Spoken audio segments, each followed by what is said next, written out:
Hello, Gemini. Welcome to the Plaid Oracle. These readings happening in this eclipse space are different than I usually do them. I thought it was only going to be the collective eclipse reading, but I really enjoyed it and I think it's working for these readings. So we begin with a card from the Cantigee Oracle. The Infinite Web. And this is, as you might expect, all about connection, being connected. And I'm actually going to read you a little bit from the book.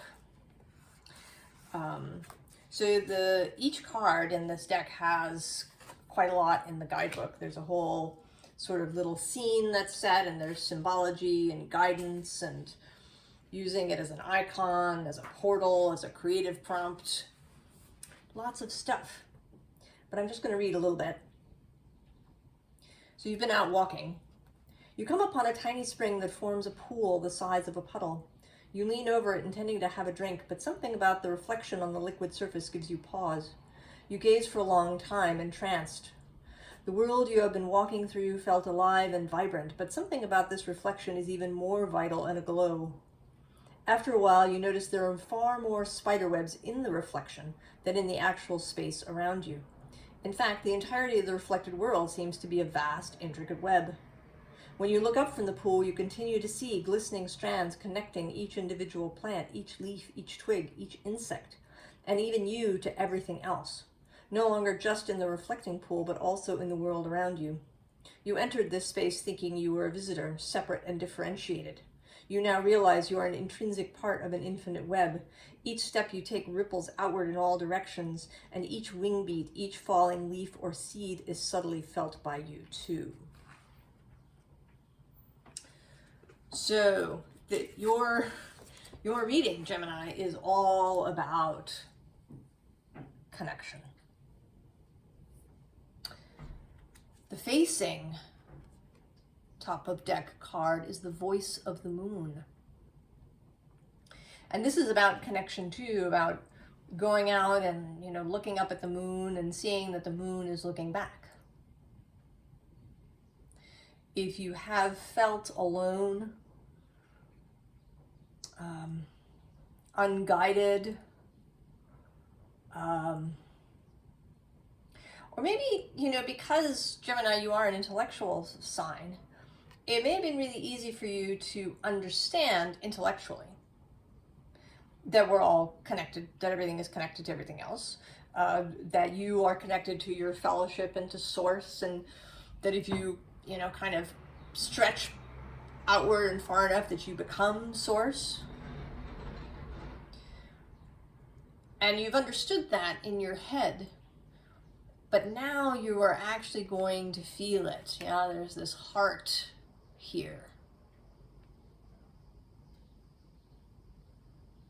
Right? You're going to really feel that connection. And the decks have been coming out a little bit different than usual. Usually I think of as the visible basis or underlying factor, and then the bottom as the invisible. But it's been coming out that the first card underneath this end is kind of a helper card, to help you with this. And in your case, it's the living mountain. Really experiencing nature, like in your body, in your felt sense, as alive. And that this can help you to really feel all of that whole connection.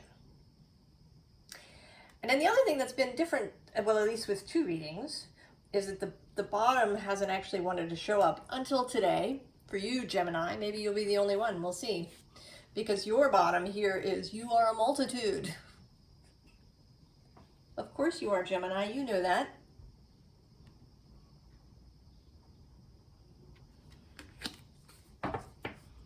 Right, the mutable signs really I feel, know this multiplicity, Gemini, Sagittarius, Pisces. But you especially, the Gemini energy that moves so easily and swiftly, knows that there is a multitude of perspectives and ideas and beings, and that we all have, you know, multitudes within us.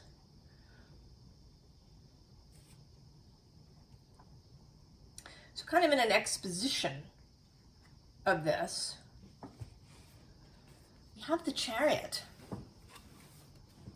And I want to say that more than being about movement, this is about right, the connection to the moon, in particular here in this eclipse space, between the lunar eclipse of the full moon and the solar eclipse of the new moon on April 8th. But also with, right, with the two horses, the, you know, the ability to hold multiple perspectives,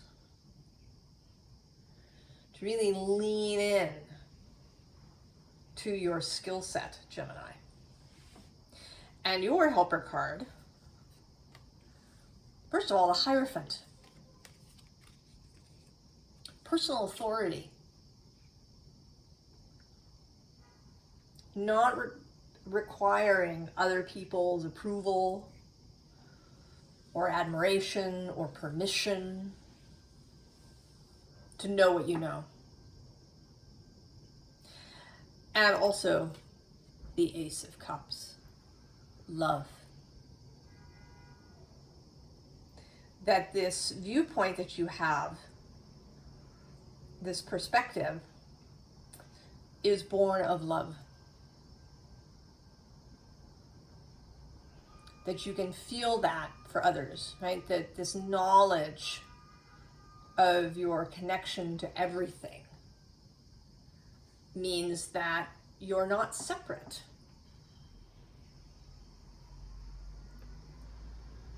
There's no call for judgment. You can decide that you don't like something. You can also decide that, you know, if something is, you know, causing actual harm to somebody, that it can be stopped, but not, right? It doesn't have to be destroyed. That this connection allows you to see the soul in everyone, to see with the eyes of Source.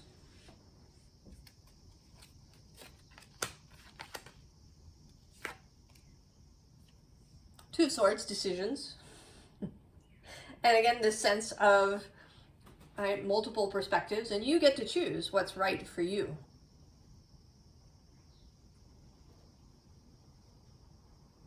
You don't, right? You don't have to do what somebody else says is right. You can choose for you.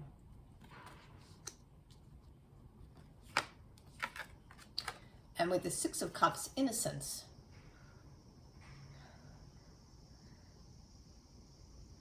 Choosing to see the best in people. Choosing to look for the best in people. Choosing, perhaps, to be Pollyanna. I actually love that movie, in spite of the ending.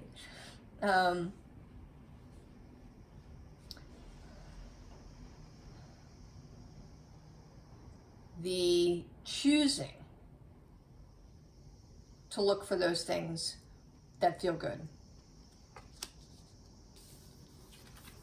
And then with this manifestation card, embracing the moon, embracing that connection that you have, and not just to the moon, but to all the planets and stars and to the earth. Really reaching out for that. Oh. I don't know, can you hear that? That's Jupiter contributing.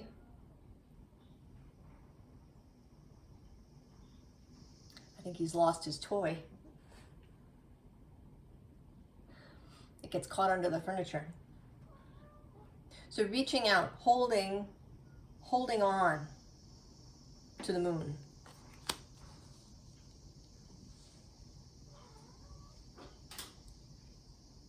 So the fairies that came out for the reading and are here for the whole reading, we start with this singer of initiation. So it is perhaps an initiation for you, Gemini, into I want to say, even though there's no card out that speaks to that specifically, I want to say that this is a shamanic initiation. Right? In the most basic meaning of shaman, as someone who communes with the unseen on behalf of the seen.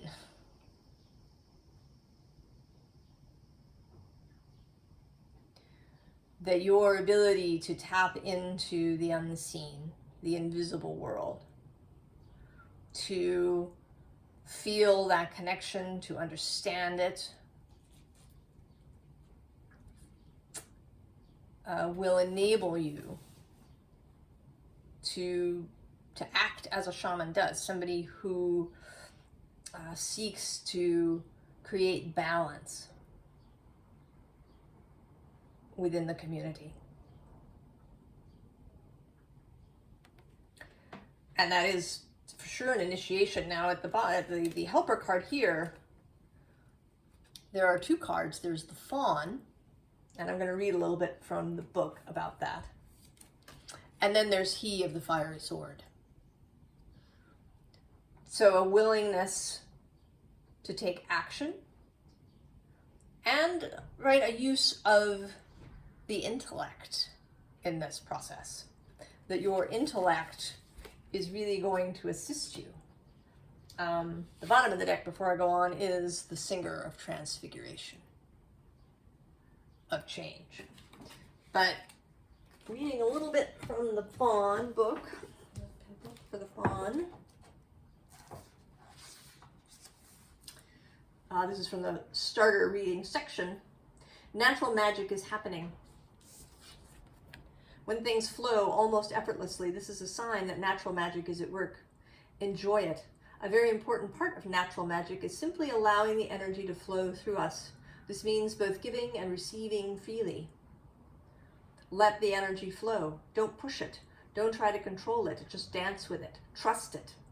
And remember to keep returning to the source for inspiration and to keep your heart filled with light.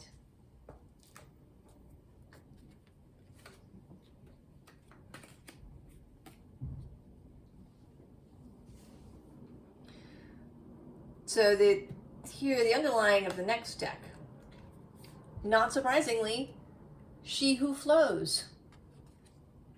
Ease, being open to change, go with the flow of life. And then below that, gentle force. Consistency, persistence, patience, the long game. Oh, and I just saw it, the mist. Now this says, trust your inner compass, be led from within. But I want to say also that the mist is, right, another metaphor for the infinite web. Right, this, and in a watery way. The water has been showing up in these readings, which is interesting because the eclipse is between, right, an air sign and a fire sign. But this watery nature of consciousness, of connection, of emotion is very much a part of this transition.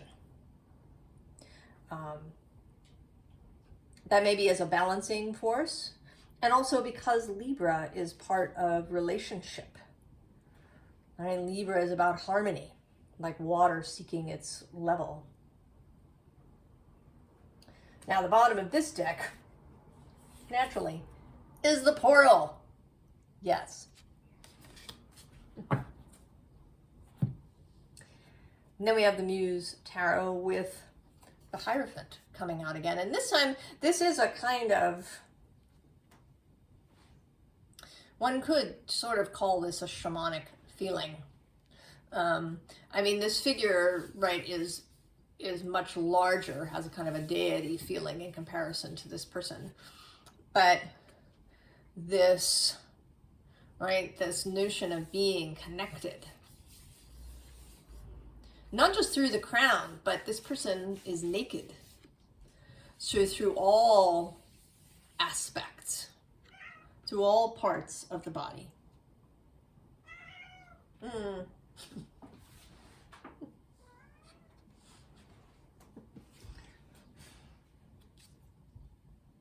And the helper card there, interestingly, is this inspiration, which I think is about, right, about persistence, about taking it slowly.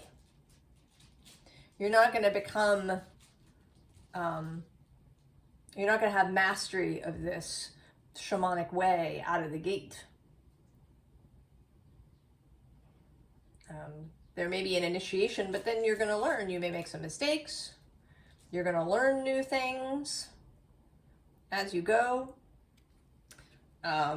With this muse below that, right? The willingness to go through that passageway, even though it's very fiery. So courage, right? Your courage, your steadfastness are your helpers. The bottom of this deck is the 10 of Cups, the 10 of Emotions. And here, again, connection to community, to your loved ones in particular, who I think are also a support and a help to you, as you are to them. And then we have the Ace of Cups, the Grail,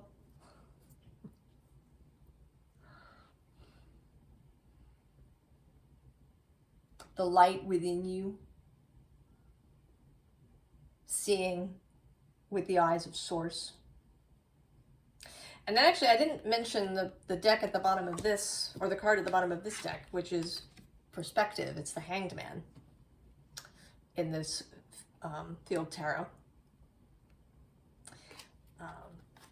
Right, keeping perspective. And I mention that now because the Hanged Man is here again for the second time. And there's a shamanic element to that too. Right, Odin hanging for 9 days upside down in the tree and giving up his eye in order to have the secrets of the runes. That is a kind of initiation.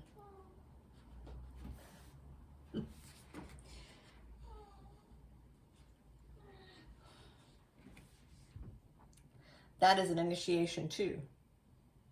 So that essence of the Hanged Man, as not so much as a stopping point, but as a willingness to learn new things, as a willingness to explore different ways of being and seeing. And all of that is really in your wheelhouse, Gemini. And here you're having a visitation from Jupiter.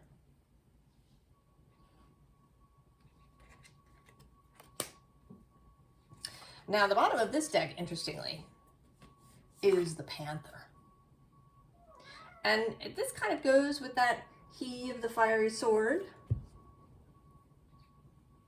a sense of action, and also the ability to see in the dark,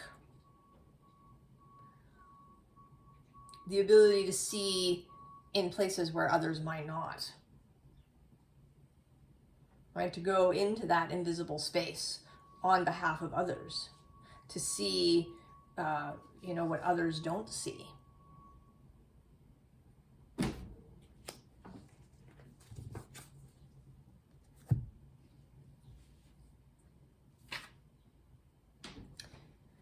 And then we have Tahara of the Waters. And this card actually came out for Aries yesterday in the same spot. But it's a different, it has a slightly different feeling.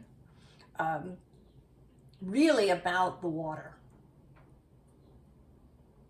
There's something really here about the interconnectedness of water. Now, from my perspective, what I believe to be true is that all water, everywhere, throughout the whole universe, multiverse, is connected.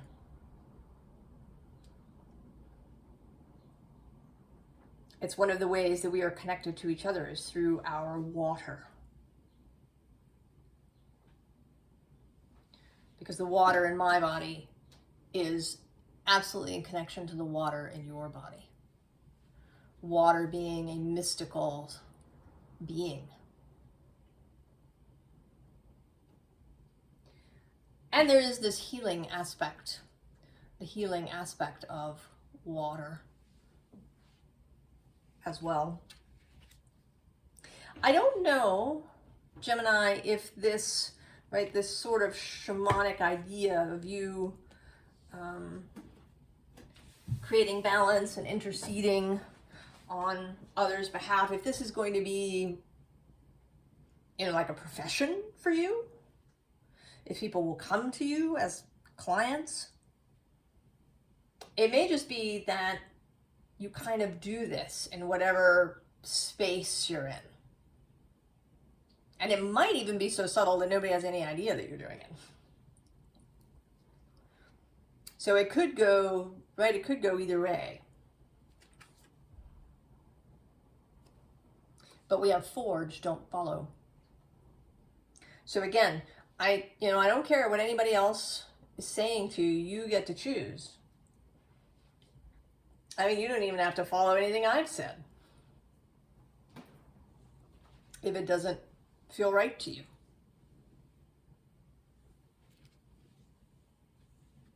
But I'm drawn here too, again, to this, right, this feeling, right, this seems like a waterfall happening here, that there's this, right, there's a waterfall here, and the water is kind of traveling, and it's coming down here to where you are, and that you are moving in this cosmic space here. And then we have this inner earth. And I want to say that, right, that here as you are in this cosmic space, you can find this opening. Right? You can follow, in fact, this cosmic river to where it comes out into this inner earth. New solutions and beginnings. As well as this really fertile space. A space that's in balance. And then the wishing well. Unexpected gifts, kindness, karmic jewels.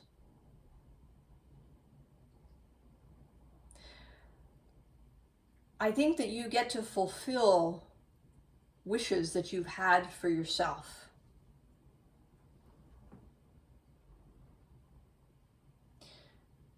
I mean, maybe the wish that you've had for yourself is to really feel connected, not just intellectually in your head, to know that you're connected to your guides, but to really feel it, right? To know it, to really be in communion. That may be your fondest wish. And I think that you will have that.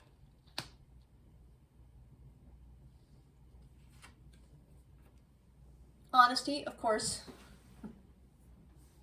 Integrity.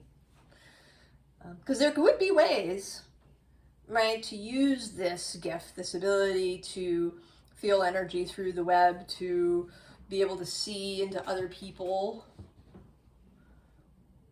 into their darkness, right? That's how con artists and grifters work.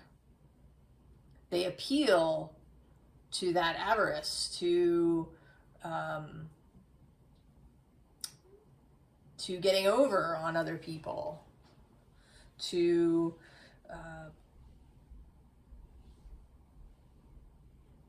you know, to succeeding where other people might fail. Right? They say you can't con an honest man. So that runs both ways. One, that you will be honest with people that you meet, and that will encourage honesty in other people with you. And that you'll be much more aware if someone is not being honest with you.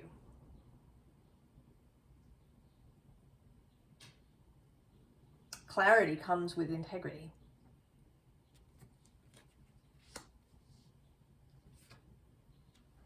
And with that, this world cosmos.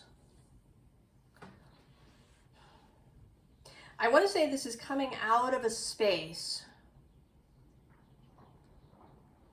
where maybe you saw,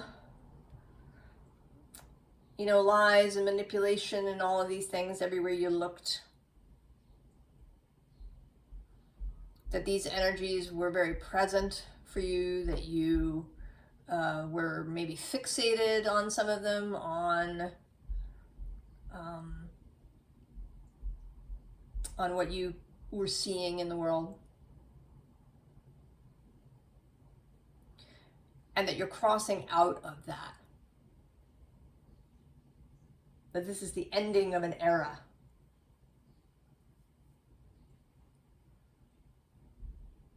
The ending of you tending to see the worst in people.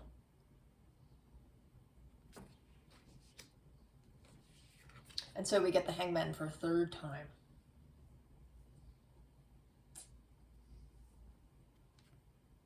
And here with a great deal of sort of enjoyment, right? This is a, you know, I picture her kind of doing some sort of acrobatic move and ending up hanging here. That it's almost like a dance that's happening here. That she's not going to spend a lot of time, that she's, you know, going to pause there and then she'll dismount.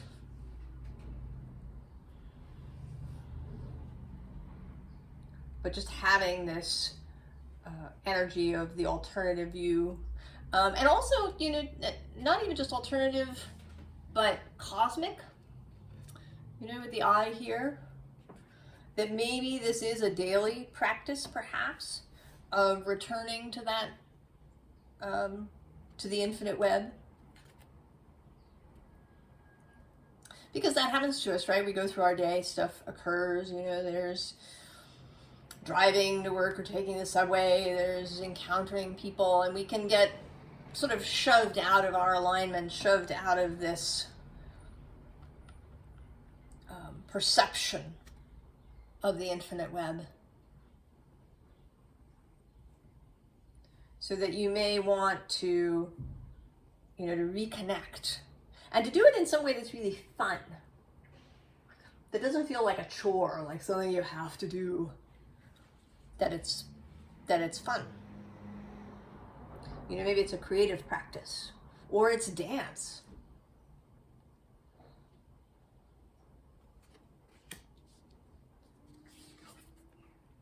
And then the Seven of Materials, which for me is following the roses. Like following the yellow brick road, but following the roses.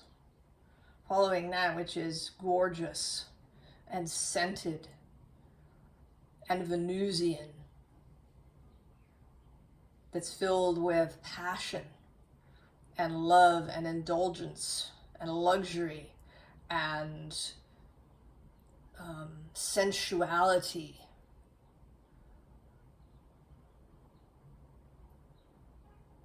Following that road.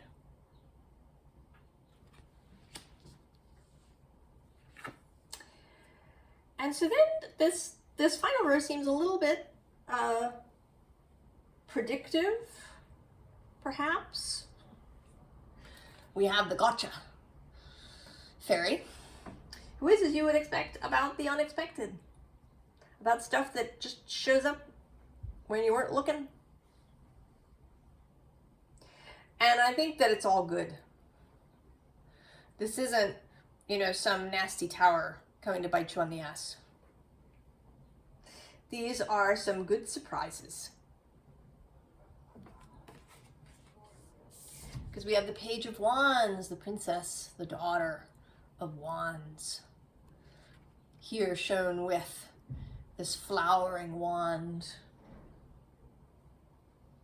That there'll be a flowering that perhaps you don't expect.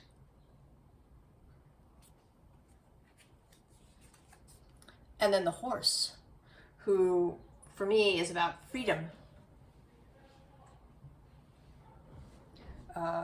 Having the ability to choose, right? Choosing which way to go. There's this connection with the moon, the chariot.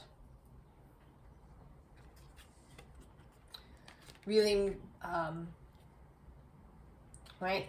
Connecting this emotion to your intellect, having a balance of these things to allow you to really move forward. And then the Four of Pentacles, which is not, as it sometimes is, about, you know, being stuck, but that whatever was stuck is going to start to move. Right? This card always looks to me like gears with belts helping it to move. Right? It is also connected to the infinite web. And so anything kind of tangible in your life is going to start to move. And to move in an organized way. So not in a haphazard. Again, this is not a tower kind of movement. This is movement that then creates other movement. Right? Like gear wheels, you know, cause something else to happen further along. So this is the beginnings of some material changes in your life.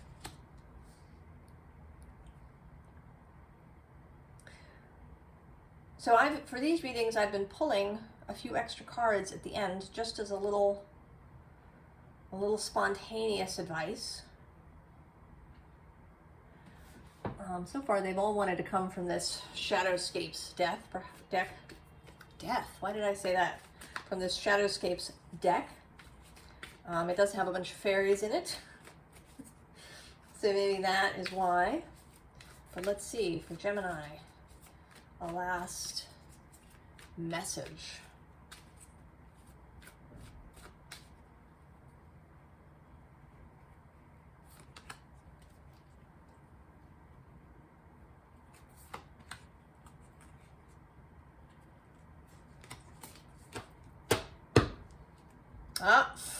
And this is the same card that came out for Aries.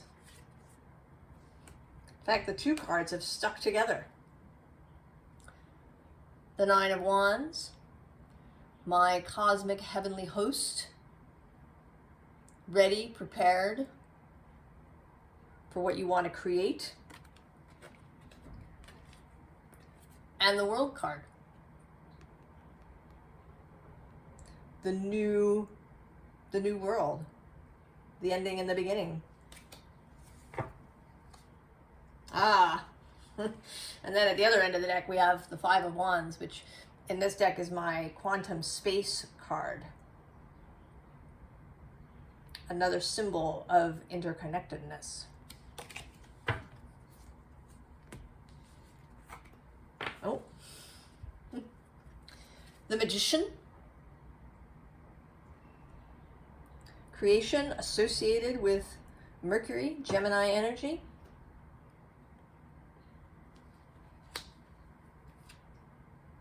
Another repeat from Aries, the Justice card. Balance, harmony, Libra showing up.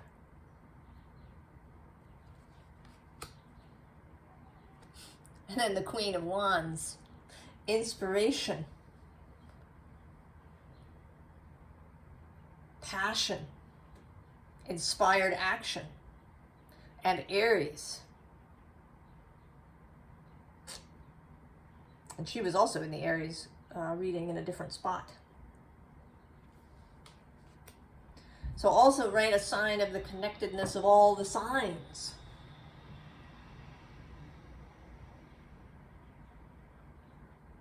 I think that the upshot, really, the nub of this reading, Gemini, is that you are really coming into real felt connection with all that is. And that this will lead to all kinds of things moving forward. I wish you the very, very best, Gemini. And I will see you later. So long.